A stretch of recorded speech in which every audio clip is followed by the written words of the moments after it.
అందరికీ నమస్కారం.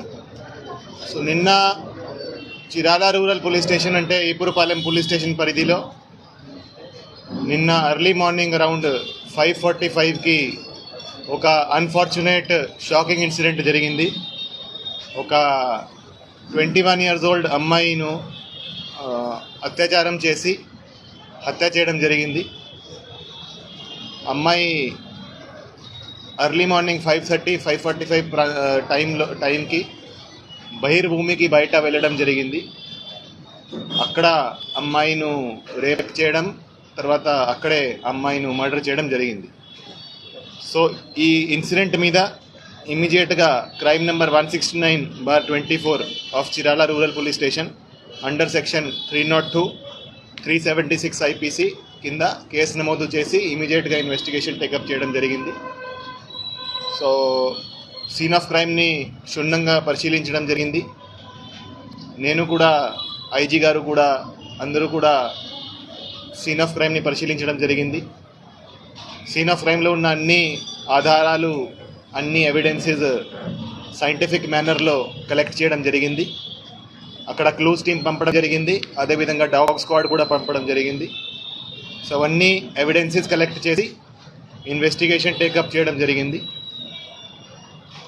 ఈ కేసును సవాల్గా తీసుకొని, అంటే ఈ కేసులో అప్పటికి క్లూజ్ లేవు, అంటే ఎవరు చేశారనేది మాకు ఎటువంటి క్లూజ్ లేవు. ఈ కేసును అందుకని సవాల్గా తీసుకొని, అంత సీరియస్ ఇన్సిడెంట్ జరిగితే 10 టీమ్స్ ఏర్పాటు చేయడం జరిగింది. ఈ కేసు దర్యాప్తు అన్ని కోణాల నుంచి ఈ కేసు ఇన్వెస్టిగేషన్ చేయడం జరిగింది. సో మన అడిషనల్ ఎస్పీ బాపట్ల విఠలేశ్వర్ గారి ఆధ్వర్యంలో DSP Chirala and DSP Bapatla, అదేవిధంగా ఇన్స్పెక్టర్స్ అండ్ సబ్ ఇన్స్పెక్టర్స్ కింద 10 టీంలు ఏర్పాటు చేసి అన్ని కోణాల నుంచి దర్యాప్తు స్టార్ట్ చేయడం జరిగింది. ఇన్వెస్టిగేషన్ పరంగా ఈరోజు సాయంత్రం చిరాల అవుట్స్కర్ట్స్లో హై రెస్టారెంట్ దగ్గర 3 ముద్దాయిలని అరెస్ట్ చేయడం జరిగింది. ఈ 3 ముద్దాయిలు ఈపురపాలెం విలేజ్కే, సేమ్ విలేజ్కి చెందిన వాళ్ళే. A1 Devarakonda Vijay, A2 Karanki Mahesh and A3 Devarakonda Srikanth. So వీళ్ళు ముగ్గురికి ఇంతకుముందు కూడా వాళ్ళ మీద కొన్ని కేసులు, క్రిమినల్ కేసులు ఉన్నాయి. ఎవరైతే A1 and A2 ఉన్నారో వాళ్ళు ఆ రోజు ఎర్లీ మార్నింగ్ అరౌండ్ 5 గంటలకి అదే ప్రాంతంలో, ఆ రైలు పట్టాల దగ్గర మందు తీసుకొని అక్కడ వాళ్ళు డ్రింక్ చేస్తున్నారు. సో వాళ్ళు నార్మల్గా అదే ప్రదేశంలో తరచుగా డ్రింక్ చేయడం జరుగుతూ ఉంది.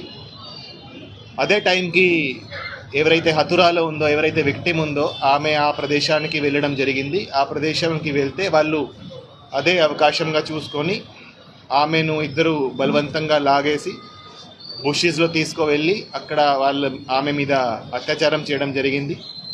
తర్వాత ఆమె నోరు మూసుకొని ఆమె తల మీద రాయితో కొట్టి ఆమెను స్మదరింగ్తో, అంటే ఆమె నోరు ముక్కు మూసుకొని ఆమెను అక్కడ చంపడం జరిగింది.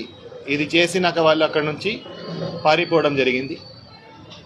పారిపోయి వాళ్ళిద్దరూ వాళ్ళ ఇంటికి వెళ్ళి అక్కడ వాళ్ళ బట్టల మీద కొన్ని మట్టి, తర్వాత కొన్ని ఈ మార్క్స్ ఉన్నాయి. అందుకని వాళ్ళ ఇంటికి వెళ్ళి అక్కడ బట్టలు కూడా చేంజ్ చేయడం జరిగింది.